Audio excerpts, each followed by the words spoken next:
बोलो माँ हाँ है, नहीं है, ये हमें पता नहीं है। अगली पर्याय हमारी तिर्यंस की होगी कि मनुष्य की होगी कि नारकी की होगी कि देव की होगी, कोई ठिकाना नहीं है। हम अनुमान तो लगा सकते हैं, अनुमान तो लगा सकते हैं, परोक्ष ज्ञान से समझ भी सकते हैं, पर जरूरी नहीं है, जरूरी नहीं है। पता नहीं, अभी तक आयु बंधप कृष्ण काल आया ही नहीं, अंतिम समय में आया, उसी समय संकलेश परिणाम हो गया, हो गया। जीवन भर तो साधना की, पर अंतिम समय जब अंधकर्षण आना था तभी हम विपरीतता में फंस गया और गया भाव। इसीलिए संभल के रहना, इसीलिए संभल के रहना है। कब कौन से कर्म का आश्रय होगा, और विशेष करके जो आयु के 8 बंध अपकर्षण काल आते हैं, उस समय पर हमें संभल के रहना है। पर कब आएंगे, कैसे आएंगे, किसको बता के आएंगे, इसका कोई प्रमाण पत्र नहीं है। इसलिए हर पल, हर समय, हर क्षण संभल के जियो। मत करो राग द्वेष, मत करो राग द्वेष, मत करो राग द्वेष। भगवान गुरु के नाम से तो बिल्कुल बिल्कुल राग द्वेष मत करो। कहाँ जाओगे, कहाँ जाओगे, कहाँ जाओगे, कहाँ भोगने जाओगे। ध्यान रखना, छठे काल में तुम्हें भगवान गुरु धर्म कुछ भी मिलने वाला नहीं है, कुछ भी मिलने वाला नहीं। और छठे काल का तो छोड़ दो, जब जब जब जो जाएगा जाएगा। मैं नहीं कह रहा हूँ आप में से कोई जाए, पर जो जाएगा उसका नियत है। छठे काल की छोड़ दो, 50-100 साल बाद इसी धरा पर, इसी मध्यलोक में क्या होने वाला है, उसके आसार आज ही दिख रहे हैं, दिख रहे हैं। कहने की आवश्यकता नहीं है। सब अपने अपने अपने समाज में, अपने अपने घर में, अपने अपने हृदय में टटोल कर देख ले, क्या ऐसी कंडीशन नहीं है। 25-50 वर्षों बाद तो मुनिराजों का सर्वत्र भ्रमण भी कल्लू भाई मुश्किल हो जाना है। हम तो 2-2.5 हजार की यात्रा करके आए, 2-2.5 हजार की यात्रा हम करके आए। लोग कहते महाराज आ जाओ, अपनी व्यवस्था है, आपकी संगपति करेगा, हम देने आ जाएंगे, आप कहो तो खाने भी आ जाएंगे, और निकल जाओ। क्या विडंबना है, क्या विडंबना है, क्या विडंबना है। आज बोध नहीं है जीवों को, बोध नहीं है, बोध नहीं है। ये दुर्लभ, महादुर्लभ मनुष्य पर्याय मिली थी, इसका कैसे हम सदुपयोग करें। जो मन वचन काय, ये 3 साधन मिले थे, इससे ही कर्म का आश्रय होता है, इससे ही कर्म का बंध होता है। और उदय में आने के लिए भी यही कहीं ना कहीं साधन भी मिलते हैं। अगर संभालना किसी को है, अगर संभालना किसी को है, तो जिंदगी नाम की कोई बाहर की वस्तु नहीं है, जीवन नाम का कोई पोशाक नहीं है, कोई बैग में थैली में आने वाली सामग्री नहीं है कि जीवन हम नेक कर ले। नहीं, हमारा मन, हमारा वचन, हमारा काय, इसकी जो परिणति है वही हमारे जीवन को नेक या फेक तय करने वाली है। निर्णय हमें करना है कि हम अपने जीवन को कैसे सुधार ले, कैसे बदलाव करे, कैसे बदलाव करे। दूसरों को बदलाना, दूसरों को समझाना, माँ दूसरों को समझाना, दूसरों को बहुत अच्छे से बताना फिर भी आसान है, पर अपने बारे में, अपने जीवन के बारे में, अपने मन वचन काय के बारे में समझना बहुत कठिन है, बहुत बहुत बहुत ही कठिन है। ये दुर्लभ मनुष्य पर्याय मिली है। उन एकेंद्रीय जीवों से पूछो ना, ये वनस्पति खड़ी है, ये वनस्पति खड़ी है, कौन है, कौन है।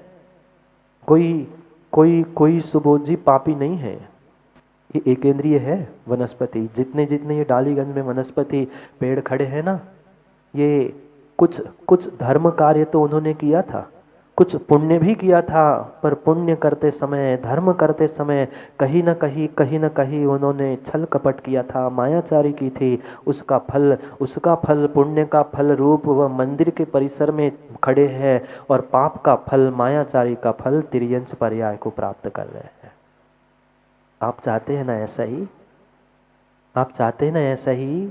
मंदिरों में जितने जितने जितने कबूतर बैठे मिलते हैं, मंदिरों में जितने छिपकली और चूहे आदि भगवान के आगे पीछे दौड़ते हुए मिलते हैं ना, ये कोई कोई पापी नहीं है, पुण्यात्मा तो थे, पर अपने राग के पीछे, मेरे मेरे मान सम्मान के पीछे, हमारे हिसाब से हो, इस कारण से उन्होंने जो जो छल कपट किया, उसका प्रतिफल है, उसका प्रतिफल है, उसका प्रतिफल है। सोचो, विचार करो, हमारी स्थिति क्या होगी अगर आज नहीं संभले, आज नहीं संभले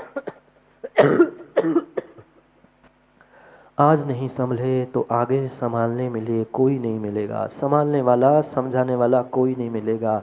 मिलेगा क्या? भगवान महावीर आएंगे, आदिनाथ आएंगे, आपके पारसनाथ आएंगे, चंद्र प्रभु आएंगे, कौन आएगा? कोई भगवान नहीं आएंगे, कोई भगवान उतर के नहीं आने वाले, कोई भगवान उतर के नहीं आने वाले।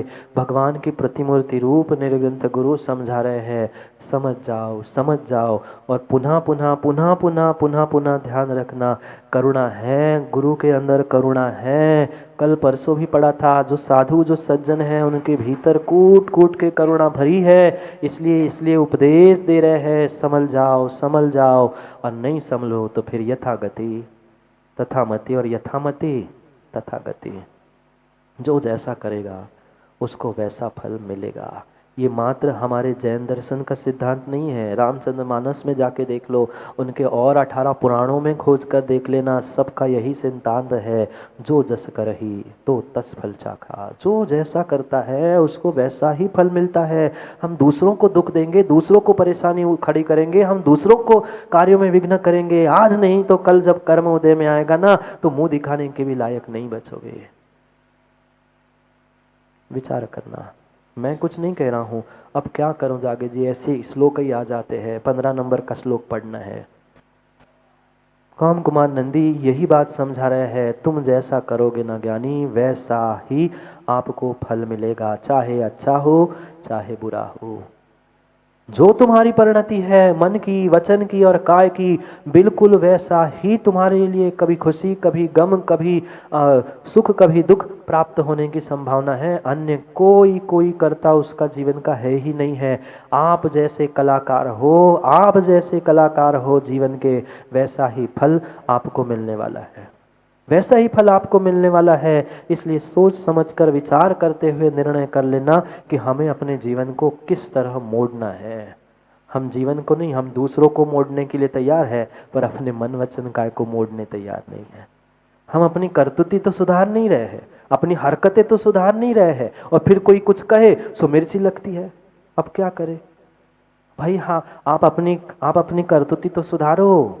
दर्पण के सामने कितना ही जाकर तुम कुछ भी कहते रहना, दर्पण तो ईमानदार होता है। ये ध्यान रखना राव का जी, दर्पण कमजोर होता है, दर्पण कमजोर तो होता है, पर सच्चाई से कभी नहीं मुकरता। दर्पण कमजोर हो सकता है पर सच्चाई से नहीं मुकरता। आप चाहे पत्थर से फोड़ डालो, पर टुकड़े में भी दर्पण सच्चाई ही बताएगा। दर्पण में सच्चाई ही बतेगा, टुकड़े में भी सच्चाई बताएगा। आप सच्चाई सुन नहीं पा रहे हो, आपको मिर्ची लग रही है, आप क्या कर सकते हैं? पढ़ो, श्लोक पढ़ते हैं। क्या कहना चाहते हैं काम कुमार नंदी? रहस्यपूर्ण बात 15 नंबर के श्लोक में, काय मनोवाक् तु यदा हि शुद्धम कस्यापि दुःखम न भवेत् कदाचित्, कायं मनोवाक्य च यदा हि शुद्धम एकैकमप्येति दुःखाय नित्यम। पढ़ो।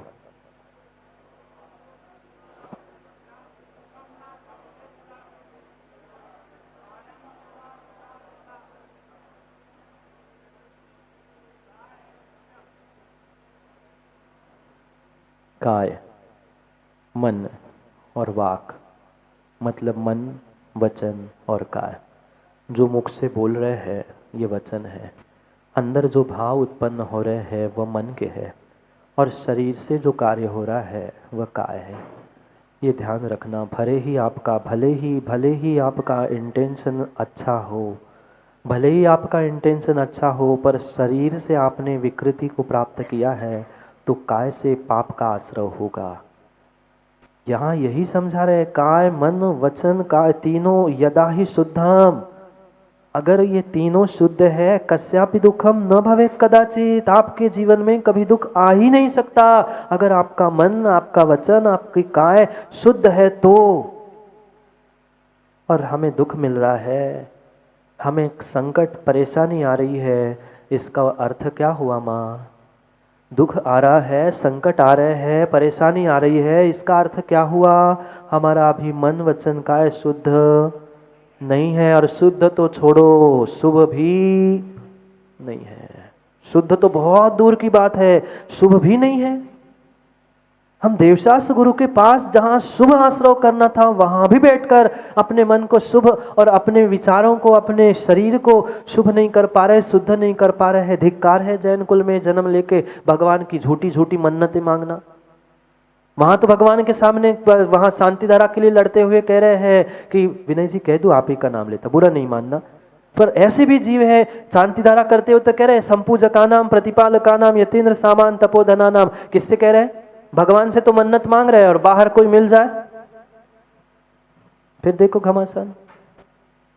विचार करो, मन वचन काय शुभ और शुद्ध होना चाहिए। कम से कम हमारा मन वचन काय, कम से कम हमारा मन वचन काय देवशास्त्र गुरु के लिए विनय जी समर्पित तो हो। ये क्यों 50 बार हमें समझ में नहीं आता, विचार करना पड़ता है, ऐसा क्यों, वैसा क्यों नहीं, ये क्यों, वो क्यों नहीं। ये जो विचार करता है जीवन में कभी उत्थान नहीं करता। कल्लू भाई गुरुजी ने एक ही बात अरविंद जी सिखाई थी और उसका ही आज प्रतिफल है कि जो कुछ भी हो उनकी उस आशीर्वाद, उनके उपदेश के ही बदौलत है। गुरु ने कहा आंख बंद करके बेटा कूद जाओ। गुरु ने कहा आंख बंद करके कूद जाओ, पता नहीं तुम्हारा मोक्ष मार्ग, तुम्हारी उन्नति उस गड्ढे से ही कहीं होने वाली हो। ये मत सोचना क्या होगा, कैसे होगा, मैं गड्ढे में गिरूंगा, मर जाऊंगा, टूट जाएगा। नहीं, हो सकता है हाथ टूटने पर ही तुम्हारा पुराना विपरीतता से जुड़ा हुआ हाथ सीधा हो जाए।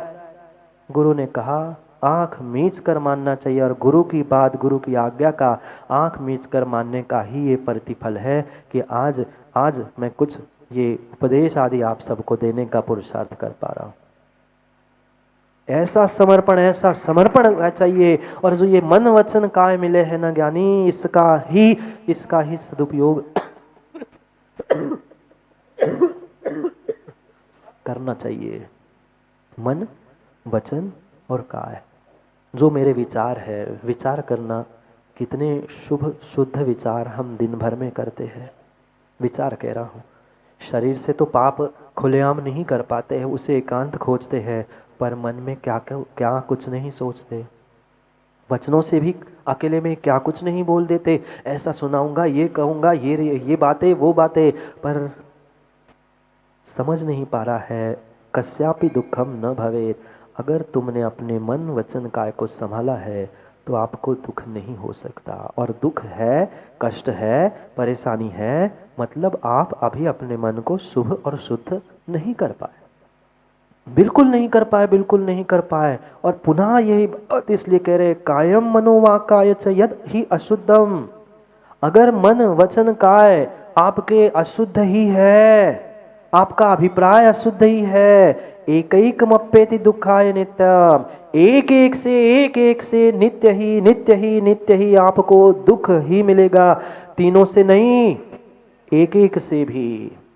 मन खराब है तो भी दुख मिलेगा, वचन खराब है तो भी दुख मिलेगा, शरीर खराब है, शरीर की चेष्टाएं खराब है तो भी तुम्हें दुख ही मिलेगा। ये निर्णय हमें करना है कि जो साधन मिले हैं, जो मुझे प्रॉपर्टी में मिला है, ये मनुष्य पर्याय की प्रॉपर्टी है, मन वचन का है। उन एकेंद्रीय जीवों से पूछ लो उनके पास मन नहीं है, वचन भी नहीं है, मात्र शरीर मिला है, काय योग मिला है। 2 इंद्रिय, 3 इंद्रिय, 4 इंद्रिय, पंचेंद्रिय, असंज्ञों से भी तो पूछ लो। उन सभी पर्यायों को हमने प्राप्त किया है और उसमें कोई नहीं। निगोद में भी एक श्वास में 18 बार जन्म मरण करते हुए भी दुख हमने भोगा है। तब विवेक नहीं था, तब मन वचन काय हमारे पास नहीं थे। आज मन वचन काय है। संभल जाओ, एक एक को शुद्ध करो, अपने आप काम बनता जाएगा। भले ही आप हंसी मजाक में कोई बात कह दो, कोई कार्य कर दो, पर ध्यान रखना हंसी मजाक में भी अग्नि में हाथ डालो तो भी जल जाएगा। क्या चंदन की लकड़ी में हाथ डालो तो भी जल जाएगा। बबूल के अग्नि में भी डालो तो भी जल जाएगा। ये ध्यान रखना, अग्नि तो अग्नि ही है, चाहे जान के हाथ डालो, चाहे चंदन की अग्नि में हाथ डालो, चाहे बबूल की लकड़ी के अग्नि में हाथ डालो, हाथ तो जलेगा। कर्म बंध यही कह रहा है, कर्म बंध यही कह रहा है, कर्म का आश्रो बंध होगा। आप चाहे हंसी में कर लो, मजाक में कह लो। बहुत सारे बार व्यक्ति बाद में सफाई देने के लिए, वो तो मैं तो हंसी में कह रहा था, मैंने मजाक करने के लिए, माहौल बनाने के लिए किया था। ज्ञानी, माहौल तो तुमने दूसरों का बना लिया, पर अपना तो माहौल तुमने बिगाड़ लिया। कर्म किसी को नहीं छोड़ेंगे, कर्म किसी को नहीं छोड़ेंगे। तुम दूसरे का माहौल बनाते रहना, पर अगली पर्याय में तुम्हारा माहौल जो बिगड़ेगा ना, उसे तुम दूसरे से शेयर करने के लिए नहीं आ पाओगे।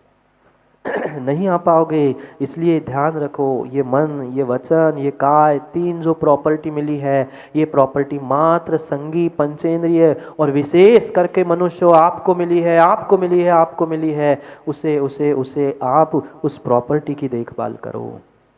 कोई पिता करोड़पति है, किसी बेटे का पिता वो करोड़ों की प्रॉपर्टी दे जाता है, कितना विवेक पूर्वक खर्च करता है। समझदार बेटा, समझदार बेटा विवेक पूर्वक उसकी परवरिश करता है प्रॉपर्टी की। ये भी प्रॉपर्टी तुमने स्वयं ने कमाई है, पिछली पर्यायों में दूसरे ने दी हुई नहीं है। ये मन भी तुमने प्राप्त किया, वचन भी तुमने प्राप्त किया, काय भी तुमने ही पुरुषार्थ से प्राप्त की है। अब जब मिला ही है तो क्यों ना अपने आप को संभालो, क्यों ना अपने उसका सदुपयोग करो। कोई दूसरा आपके जीवन में अच्छा बुरा करने वाला नहीं है, कोई अच्छा बुरा करने वाला नहीं है। आपकी जैसी जैसी जैसी करतूती, आपकी जैसी हरकतें हैं, फल वैसा ही कर्म का मिलने वाला है। संसार में सबसे बड़ा ईमानदार ये कर्म है, सबसे बड़ा ईमानदार ये कर्म है। जब भगवान को उसने नहीं छोड़ा, हमें भी छोड़ने वाला नहीं है, नहीं है, नहीं है। पर वो छोड़े ना छोड़े, समय हो गया, मैं छोड़ ही देता हूँ, मैं तो छोड़ देता हूँ, मैं तो बताता हूँ, फिर आप जाने आपका काम जाने। समझ जाओ, समझ जाओ तो काम बने, नहीं तो फिर हंसराज जी साधु तो स्वतंत्र है। समझ जाओ, समझ जाओ, और नहीं समझना, नहीं समझना तो फिर जो समझदार है वो अपनी समझदारी से काम करेगा, फिर आप जाने और आपका। सुबोध जी आपने बोला, मैं तो रुकता हूँ, आपसे कुछ रिस्पॉन्स तो मिल जाए। आप ही ने कहा आप जानो और आपका। मैं तो कहता हूँ नहीं, आप ना जानो, मैं काम करवा हूँ, पर श्रद्धा तो रखो, विश्वास तो रखो। क्यों राग द्वेष करते हुए, क्यों राग द्वेष करते हुए हम कर्मों का आश्रय बंद कर रहे हैं। मत करो मन वचन का दुरुपयोग, मत करो मन वचन काय का दुरुपयोग। जहाँ मन वचन काय शुद्ध है, शुभ है, वहाँ दुख आ नहीं सकता। और दुख है मतलब कहीं ना कहीं आपका मन वचन काय एक एक अशुद्ध है, तभी तुम्हारे जीवन में अशुद्धि है, तो ही तुम्हारे जीवन में अशुद्धि है। और अशुद्धि का नाम ही फेक जीवन है। हम नेक बने, फेक नहीं, हम नेक बने, फेक नहीं। इस सूत्र के साथ पुनः समय पर, समय की बात के लिए समय पे मिलते, क्योंकि समय पे किया गया काम समय को दिलाता है। बोली भगवान महावीर स्वामी की।